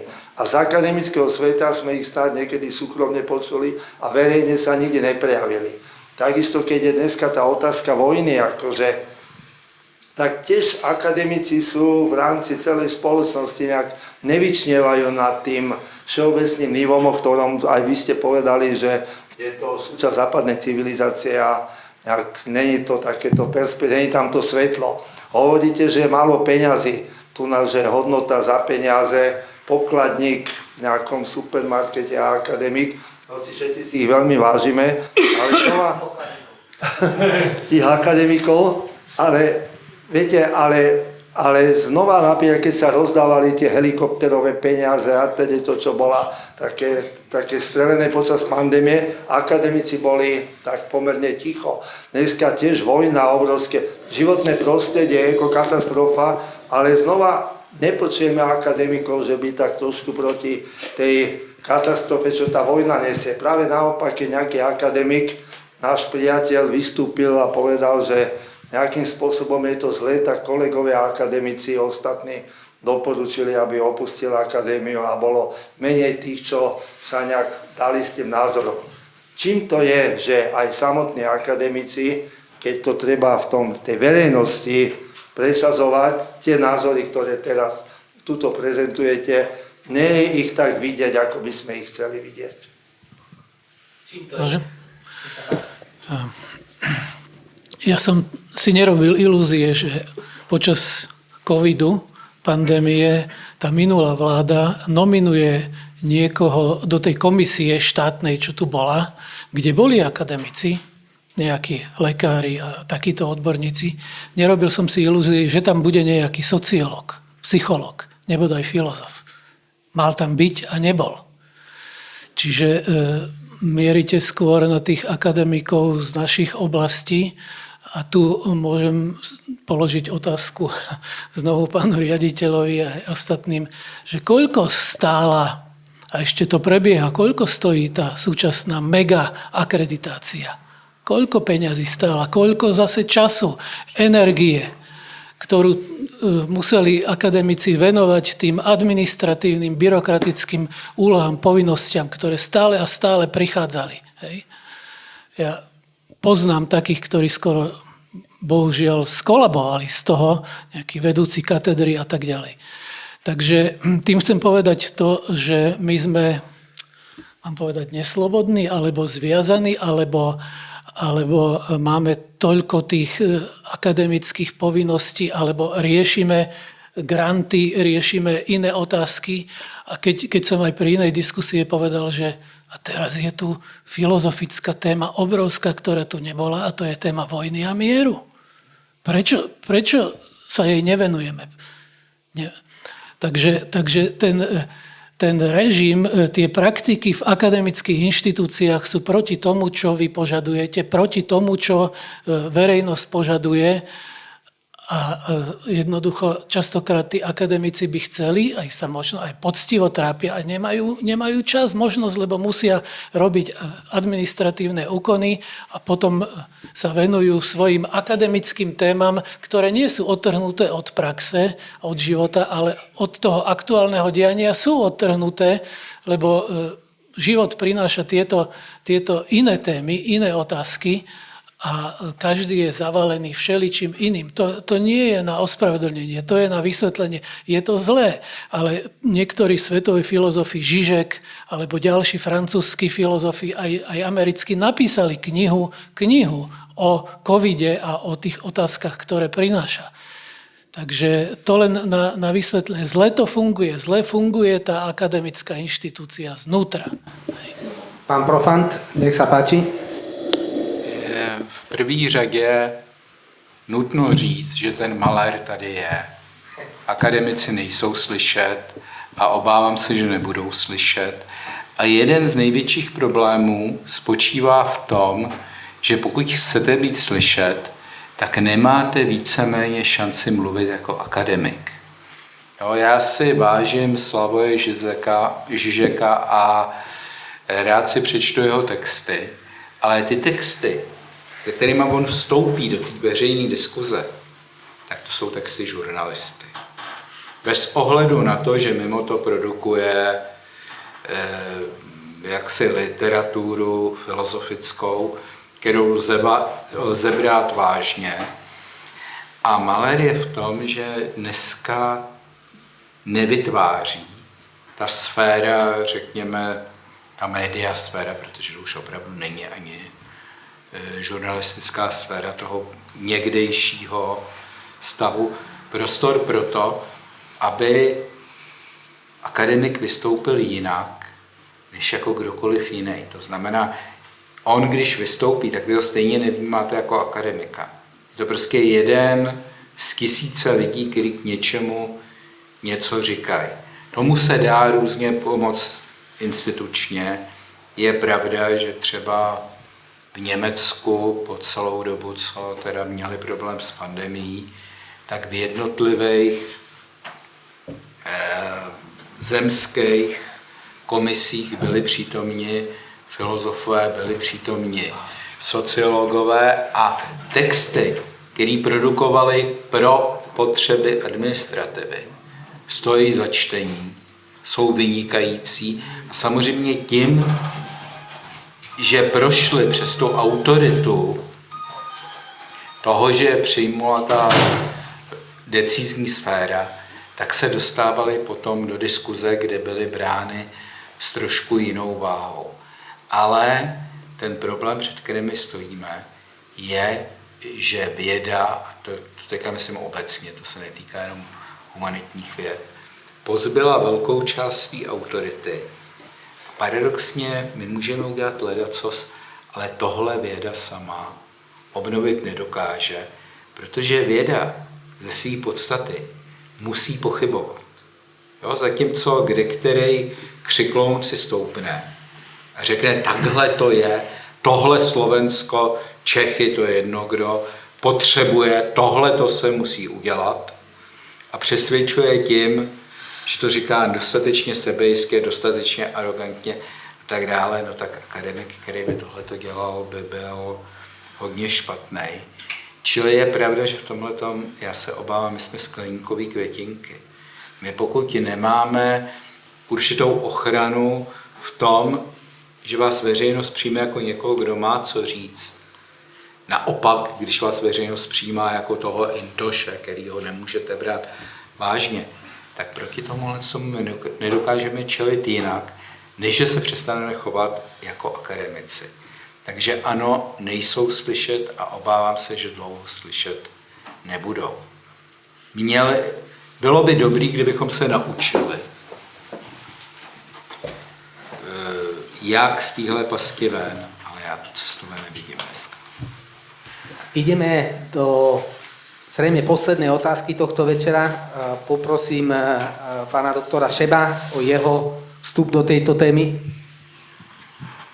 V zásade tá moja otázka je podobná, ako teraz diskutujeme, a to je, poviem, narušenie nejakého dialogu, poviem, intelektuálov s politikou.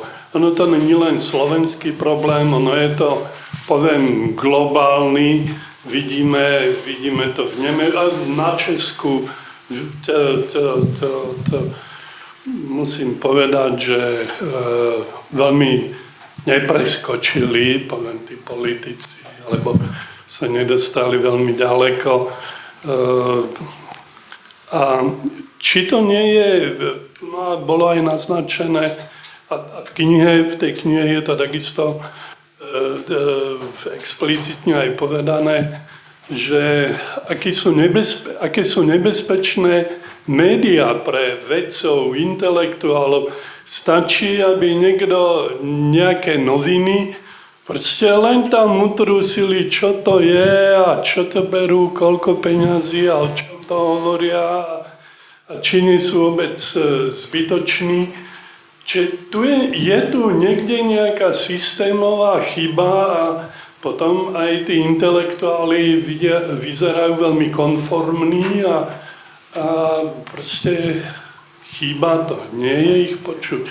Je to skôr otázka teda, že čo s tým, alebo jak sa vy na to dívate, teda kľúčový je ten dialog s politikou, ale jak sa brániť médiám.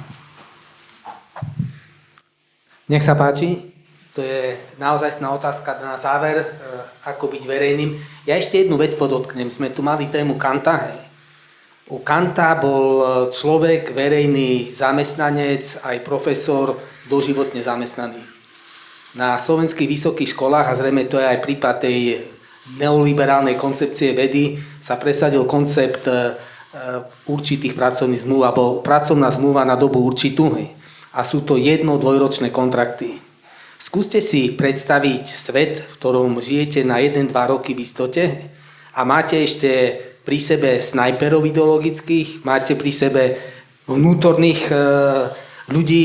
Pán Profant hovoril o tej malej závisti, ktorá určuje profil niektorých publikácií, že je ťažšie sa presadiť v Českom filozofickom časopise ako niekde inde. Ale ten zásadný problém je neurčitosť a strach. A ja už poznám generáciu z Technickej univerzity, kde 1/10 docentov musela odísť po 25 rokoch pôsobenia v akademickom servise. A verte mi, ten obraz tých ľudí nie je na to, čo sa dnes nazýva sloboda myslenia a spôsob, ako má fungovať. Čiže keď nebudú tie kontrakty, lebo tu sme mali jednu debatu, že akademici nie sú brigádnici, sú právne tie kontrakty chránené horšie ako brigádnická nájomná práca. Ak to tam niekde nezačne, že vy máte istotu v tom, čo robíte a že nie je to na svojvoli niekoho, že vám skončí pracovná zmluva a nemusí zasadnúť ani veľká komisia, ktorá vás vyhodí z práce, ale povie sa, skončila zmluva a idete preč. Verte mi, keď toto bude normatív a keď budú etické komisie k tomu, ktoré sú nad pracovné právo a oni vám povedia, čo smiete a čo nesmiete rozprávať, napríklad v mene multipolárneho gender sveta, tak sa dostanete do situácie, že ste ticho. A je naozaj málo z nás, ktorí si niečo odvážia povedať nahlas v médiách a aj potom 2 dní rozmýšľate, čo s tým budete robiť v ďalšom živote. Takže nech sa páči, poprosím záverečné slova.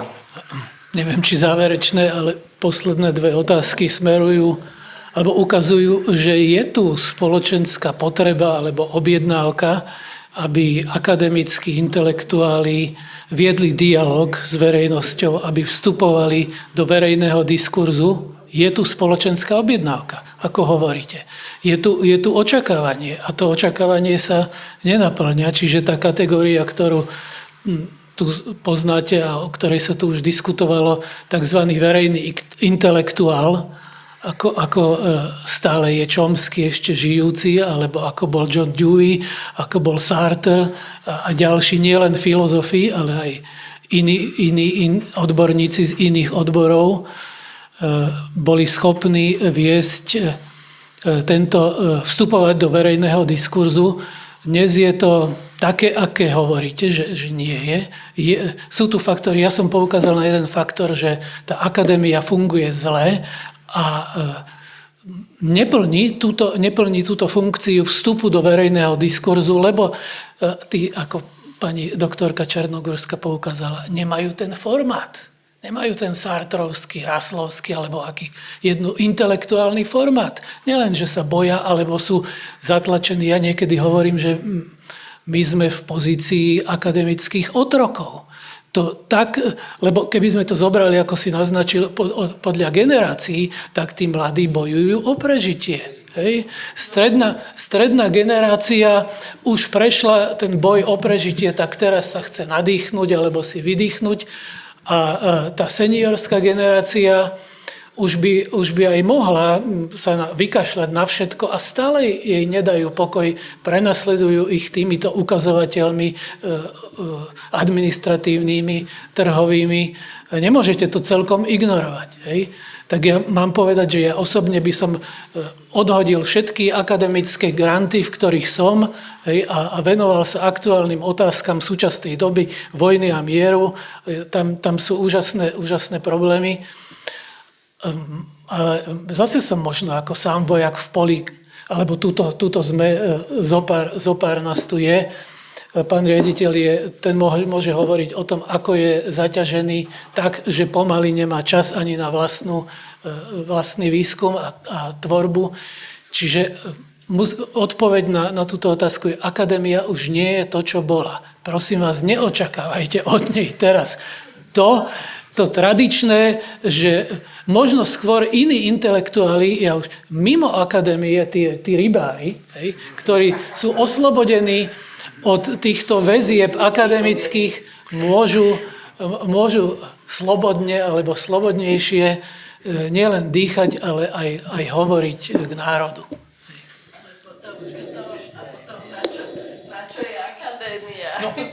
Akadémia je ako profesionálna inštitúcia, ktorá má vychovávať absolventov, aby sa zamestnali. Hej? A má súťažiť na trhu, ktorý sa hodnotí cez rebríčky univerzít a tak ďalej. Hej? Tak nezrušme tú akadémiu ako výsledok diskusie. Nech sa páči. Richard. Môžem jednu vetu, Martin? Ja?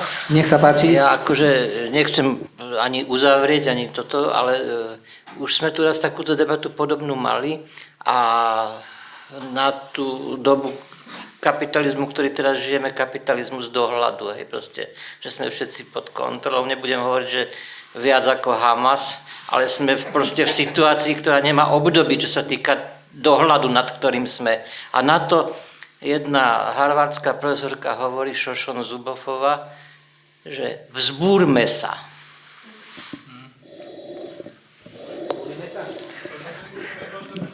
Edo, to tebe hovorí. Áno.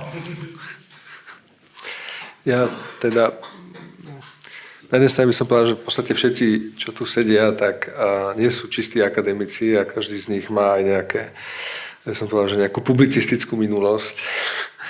A to znamená, že nejakým spôsobom vstupovali alebo vstupujeme aj do toho verejného priestoru, to znamená nie len do akademických časopisov, ale aj do verejných médií, dokonca verejnoprávnych médií, sem tam ešte sa niekto z nás dostane. A vrátane profesora Muranského. Ale poviem osobnú skúsenosť a to bude možno odpoveď. A to sa mi stalo v priebehu niekoľkých posledných rokov niekoľkokrát. Zavolajú vám z nejakého celoslovenského denníka, že teda napíš nám komentár, nejaký názor k niečomu a tak ďalej. Vy to napíšete a potom vám povedia, že viete čo, ale to nie je to, čo sme chceli vidieť. A to sa vám stane koľkokrát a musí poviete, že ale však môj čas je drahý a keď teda, tak sa budem aspoň deťom venovať a nebudem písať do šuflíka, akože to nemá význam. A myslím, že mnohí si prešli touto skúsenosťou, že ten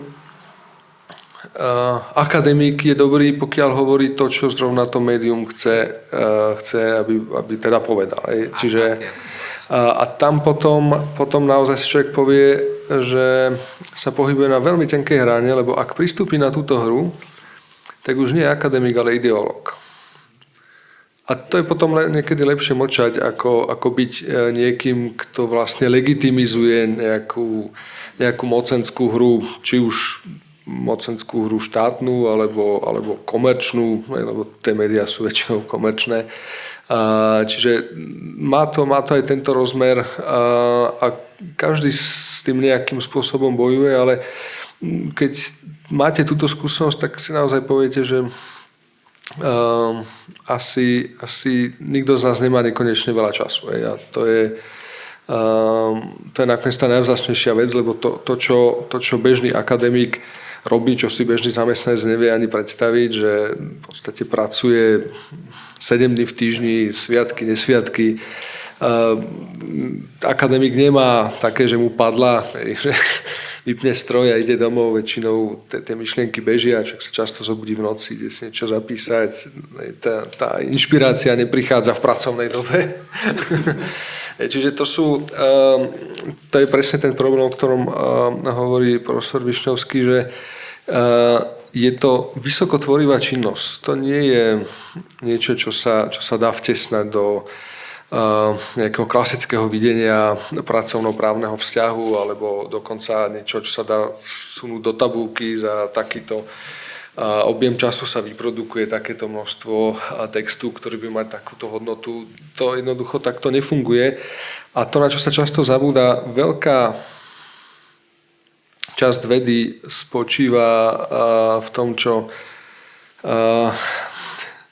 tak vtipne popisoval Jara Zimmermann, teda, že zistili sme, že fúkaním toho dymu do kanála nevznikne zlato. Ono to znie ako humorne, ale naozaj veda do veľkej miery pracuje vylučujúcou metódou. To znamená, že veľa výskumov vedie k zisteniu, že tadeto cesta nevedie. Toto je slepá ulička, treba ísť niekade inakadiaľ. Ale pokiaľ ten výskum niekto neurobí, pokiaľ nedojde v tej slepej uličke nakoniec, tak to nevieme. Ale to sa veľmi ťažko vysvetľuje v prostredí, kde sa očakáva, že každá činnosť má komerčne použiteľný produkt. A to je niečo, čo sa veľmi ťažko v tom manažerskom systéme berie do úvahy, že proste to nie je jednoduchá rovnica, že tu dáme nejaký vstup, dáme tomu toľko času a tu z toho niečo vylezie. Takto proste veda nefunguje a naozaj sa to veľmi ťažko vysvetľuje ľuďom, ktorí s tým nemajú skúsenosť, ktorí nevedia, že jednoducho veda je veľmi ťažko uchopiteľný fenomén. A keď sa snažíme tento fenomén napasovať do toho, čo funguje v iných oblastiach, čo funguje v priemysle, čo funguje v marketingu, v bankovníctve, v poisťovníctve, tak z toho potom v lepšom prípade vyniezajú produkty, ktoré nemajú absolútne žiadny význam. Ale keďže sú produkty očakávané, no tak z akadémie vypadávajú produkty, ale to nie je to, čo by tá akadémia mala robiť. To je jednoducho základné nepochopenie zmyslu inštitúcie a o tom do veľkej miery tu dneska hovoríme a o tom sú tie knihy, o ktorých tu dneska hovoríme. Čiže kreativita sa nedá vynútiť, nedá sa naplánovať, nedá sa prikázať. Dá sa iba kultivovať, pestovať u tých ľudí, ktorí majú intelektuálnu potrebu tvoriť. Takých ľudí nie je veľa a takí ľudia by mali tvoriť jadro akademických inštitúcií.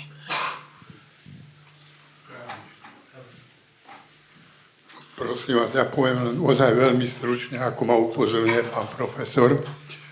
Ja si myslím, že základným problémom ľudstva je historicky dlhodobé a všelijako to môžeme charakterizovať rozpor medzi globálnym a národným. A v dnešnej dobe, keď globalizácia tak postúpila, tak získala taký vplyv, tak to cítime vo veľmi vyostrenom, vyhrotenom spôsobe a preto sú takí rôzni zúfalci, ktorí hovoria, že Slovensko si nedáme, hej, a svet hovorí, a teda tí silní vo svete hovoria, ale predsa sa nebudete nič znamenať, však ste len pár miliónikov. Hej. A toto je otázka, ktorá ako nebola zrejme ako problémom ako dneska na riešenie, ale to je základný prierezový problém ako ľudstva. Vzťah globálneho alebo veľkých skupín, veľkých ríší a toho národného alebo etník. Ďakujem. To bol príspevok do panelovej diskusie. Ja by som Marka poprosil o jeho Děkuji, já bych se pokusil odpovědět vlastně na ty dva poslední komentáře, nebo odpovědi najednou, jak vlastně přispět k nějakému řešení v mediálním prostoru nebo ve veřejném a lokální versus globální. Já jsem proto, abychom se vyjadřovali od médií nebo lokálního prostoru přes národní, transnacionální, třeba v Evropě až po globální, jsou různá média, ale je důležité si uvědomit, co je podstatné. To znamená, přitom, když se budeme vyjadřovat v těch různých prostorech, tak by bylo asi naivní se domnívat, že dejme tomu Pražský deník nebo jenom český to vyřeší, protože Česká republika, podobně jako Slovensko, je silně ovlivněna transnacionální a globálními vlivy. To znamená, intelektuálové by se měli vyjadřovat, pokud chtějí mít nějaký relevantní vliv i v širším prostoru, než jenom v tom lokálním nebo národním, protože tady se prostě nerozhoduje v těch menších prostorech. A pokud tohle neudělají, tak dobře, tak můžou jako lehce přispívat v tom drobném. Třeba v současné době běží už druhá levicová vlna v Latinské Americe. První 99 rok až symbolicky 2016, pod roku 2018 je druhá. Většina zemí tam má levicové vlády, usilují o větší sociální ohledy, větší participaci občanů a tak dále. To je prostor pro to, aby se tam zapojili i odjinud lidé z jiných oblastí světa. Ten prostor tady je, vzájemně jsme propojeni, nemusíte tam jezdit, jsou komunikační kanály a tak dále. Takže to uvádím jenom jako příklad, kde jsou nějaké pozitivní tendence na planetě, ke kterým lze přispět. A nebo lze psát tady o nich jako inspiraci a tak dále. Propojit to globální a národní. Za druhé, možná, že je také důležité si uvědomit, jak se proměnil veřejný prostor, včetně těch médií, a jak se proměnil akademický prostor. Něco z toho tady už padlo. Akademický prostor se hodně změnil v prostor fachidiotů, kteří zkoumají svá úzká malá políčka a nevidí nic širšího, žádnou syntézu, nevidí nad rámec svých úzkých prostor a tudíž se ani nemohou příliš většinou vyjadřovat k veřejným otázkám. A zrovna tak se proměnil i ten veřejný prostor do nějaký entertainment area.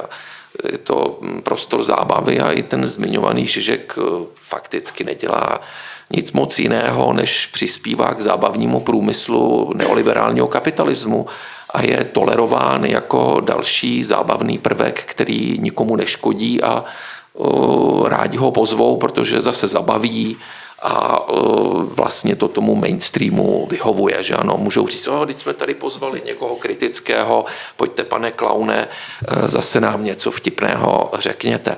Takže to možná není úplně ta cesta, která by byla ta nejvíce relevantní. Nic proti tomu, zábava je třeba a něco lze vyjádřit i humornou formou, ale to asi není to, co by bylo nejvíce třeba. Takže tolik takových doplněk. Děkuji.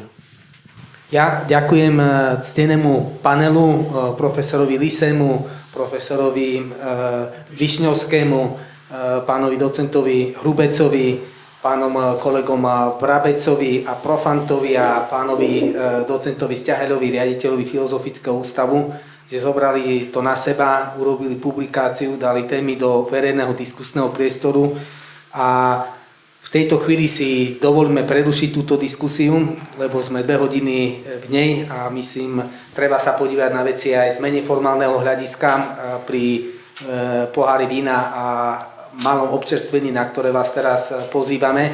Ja som presvedčený, že tú tému vedy, financovania vedy, premeny verejného vedeckého priestoru na priestor regulovaný investíciami alebo podmienkami, ktoré sú aj normatívne ideologické na to, aby ste dostali nejaké peniaze zo štátu. Bude určite agendou dňa a v tomto zmysle sa teším aj na 3. diel akademickej obce profesora Višňovského, s ktorou vstúpime pravdepodobne až v novom roku do ďalšieho diskusného kola. Veľká vďaka, páni, ukázali ste, prečo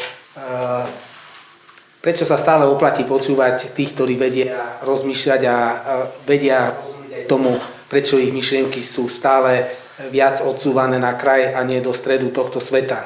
Jednoducho záujmy a pravda sa vždycky mali po veľkej konfliktnej láske, nezávisle na monoteických náboženstvách. Takže v tomto zmysle ďakujeme a pozývame vás do vedľajšej miestnosti na pohár zaslúženého vína.